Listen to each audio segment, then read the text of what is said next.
more on this and the impeachment story. Joining me from the White House tonight, Senate Judiciary Committee Chairman, Republican Lindsey Graham from South Carolina. Senator, thanks for being here. Thank you. Chilly night there. Thanks for standing outside. Okay. Let me ask you about the Speaker holding back these articles and what that means in your eyes, and what do you think's next? Well, the most obvious explanation is that it's the dog that caught the car.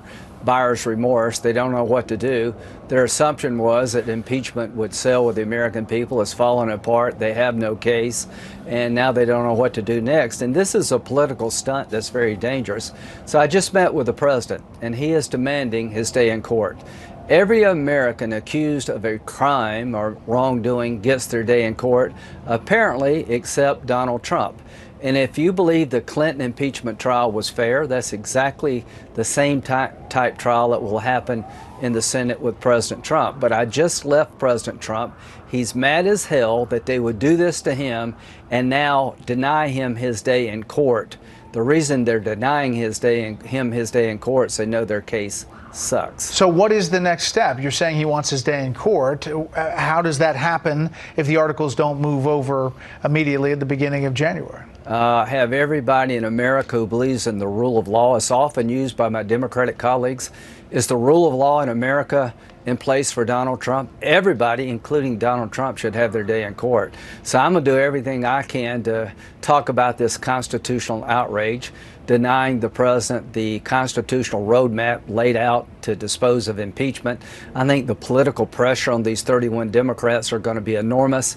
No one's ever done this before. The reason she doesn't want to send the case over, because the case has fallen apart before the American people's eyes, and it's unfair to the president to hold this over his head, and it's unfair to tell Mitch McConnell how to conduct the trial. It's not Nancy Pelosi's job to conduct the trial. It is Mitch McConnell's, working with Chuck Schumer. I don't think Chuck Schumer is interested in a fair trial for Donald Trump, but what will happen is a trial very similar to what President Clinton experienced. So let's just assume that the Speaker sends over the articles on January 7th. It does move forward. What does that Senate trial look like? If you're saying the president is mad as hell and he wants his day in court, does that include calling witnesses? Does that include calling Hunter Biden? What does that look like? Well, I think what will happen is that the House managers will present the case that was established on the record in the House. They've got a lousy case. I have no desire to try to perfect it for them.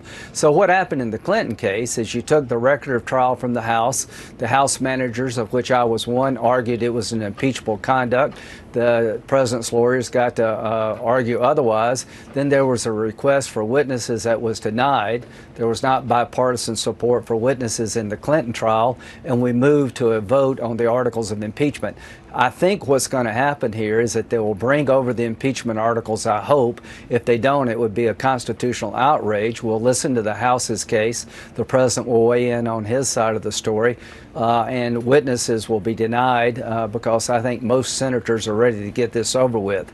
I'm not going to play the sound bites from your time as a House manager. That's right. You can. Well, I had a list of them, but I'm not going to play them now because we've been around this bush. But how do you close that circle with what you said back then and what you're saying right now? Every other impeachment has been conducted by outside counsel. In the Clinton case, Clinton's lawyer was allowed to be present. Ken Starr spent years making a case against the president. Mueller spent years investigating President Trump. If Mueller had found something, I would have treated it differently.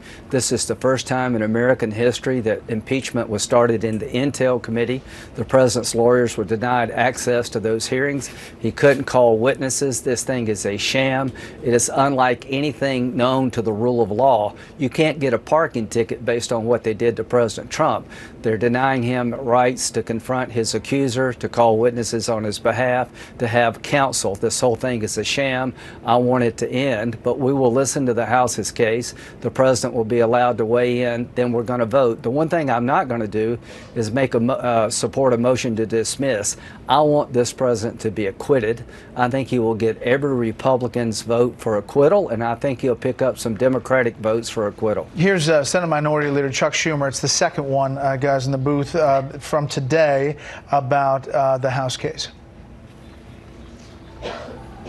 If the House case is so weak, why is Leader McConnell so afraid of witnesses and documents?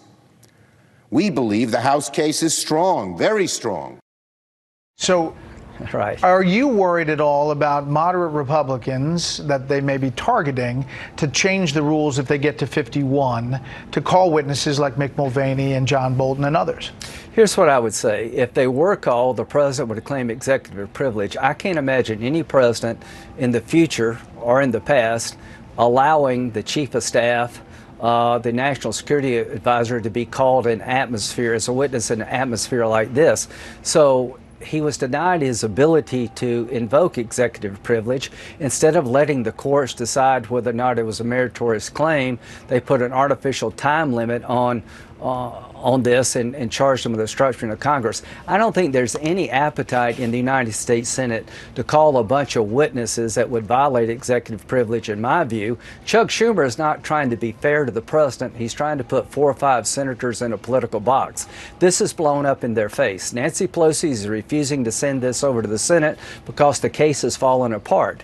If you had a strong case, wouldn't you want to present it? And here's the thing I want to end on. If you were accused of something you didn't do, would you want to demand your day in court? So the President of the United States told me tonight that he's demanding his day in court, and what Nancy Pelosi is doing is denying his day in court.